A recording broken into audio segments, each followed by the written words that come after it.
بسم اللہ الرحمن الرحیم۔ سامعین، جس طرح عمران خان کو آج اسلام آباد ہائی کورٹ سے شیشے توڑ کے رینجر نے اٹھایا ہے، اس کی مثال ہماری تاریخ میں نہیں ملتی۔ بہت برا کیا ہے۔ اب یہ جو شیشے توڑنے والی بات ہے، یہ کوئی معمولی نہیں ہے۔ اسلام آباد ہائی کورٹ کو چھوڑیے، لاہور ہائی کورٹ میں آج سے 1 سال قبل ایک وکیل صاحب نے شیشے توڑے تھے، اس کو نقل نہیں مل رہی تھی۔ تھانہ انارکلی لاہور میں اس کے خلاف دہشت گردی کا پرچہ ہوا، اور اس وقت تک اس کی جان نہیں چھوٹی، ضمانت نہیں ہوئی، جب تک عدالت میں یہ سرٹیفکیٹ پیش نہیں کیا گیا کہ یہ شخص پاگل ہو چکا ہے۔ انتہا۔ اب اسی عدالت کے شیشے توڑے گئے ہیں، گرفتار کیا گیا ہے۔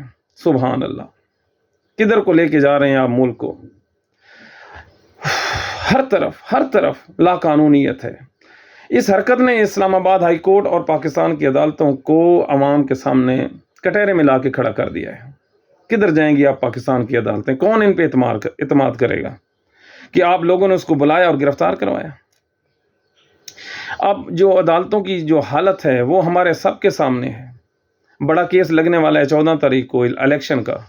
کیا ہوگا؟ ایک غلط حرکت، اور یاد رکھیے تاریخ یہ ہمیں بتاتی ہے کہ غصے میں کیا جانے والا کوئی بھی فیصلہ درست نہیں ہوتا، کیونکہ اس وقت آپ کا جو دماغ ہے وہ کام ہی نہیں کر رہا ہوتا۔ ملک چلانے والوں کی ذہن میں اتنا غصہ، اتنا دل میں غبار، بڑا دل دکھی ہے۔ پاکستان کے لیے بالکل اچھا نہیں ہوا۔ اگر آپ نے گرفتار کرنا تھا تو 1970 میں آپ دیکھیے، 1970 میں شیخ مجیب کو جب رات کے اندھیرے میں اٹھایا گیا تھا، کیا ہوا؟ غداری کا مقدمہ ہوا۔ ڈیورنگ ٹرائل وہ وزیر اعظم بن کے گیا اور ڈھاکہ آزاد ہو گیا۔ ہم نے کیا سیکھا؟ سون اس کے آفٹر ذوالفقار علی بھٹو کو گرفتار کیا، 109 میں پھانسی دی، کیا ہوا؟ آج تک حالات نہیں سنبھلے نا سندھ میں۔ اب آپ کیا کرنے جا رہے ہیں؟ اگر عمران خان کو رات کو کچھ ہو گیا، کیسے آپ ملک کو سنبھالیں گے؟ کیسے یہ جو دلوں میں نفاق کھڑا ہو جاتا ہے؟ دشمن چاروں طرف ہمارے ملک کو گھیرے بیٹھا ہے۔ ٹی ٹی پی گلی گلی محلے محلے میں آ چکی ہے۔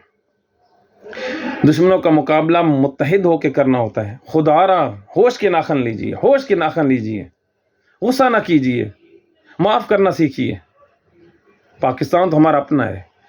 یہ جو حرکت کی ہے، اس کا جو ہے سدباب ابھی ہو سکتا ہے۔ لا کے مطابق چلیں، جس نے جو کیا ہے جرم، اس کو سزا دو، سزا عدالتیں دیں۔